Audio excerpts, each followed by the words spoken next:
头摆台文笔会大会作者高家辉，会记伫旧年的8月去参加阿玲老师的讲座，我是欢喜甲挡袂牢。下课就和老师聊天，讲几句仔话，讲我想要加入台文笔会。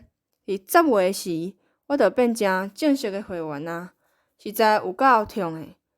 会当加入对有咧写台文的我，是一种肯定的。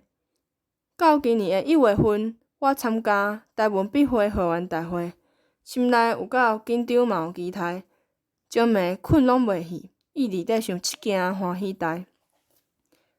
去参加的当日，我早起8点外就坐火车去台南成功大学的台文系教室。我到的时还真早，蒋教授就叫我斗相共，我就应好，就伫柜台斗分物件。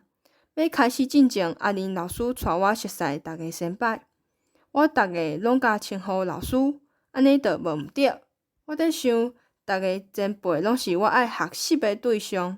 开会时，听到足侪前辈报告甲消息，我嘛有去台顶分享我写的台语诗，诗名是“署名前辈，请你有哪行”。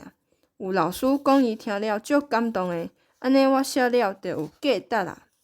到要到的时，笔会传讯息予咱遮，实在足赞的。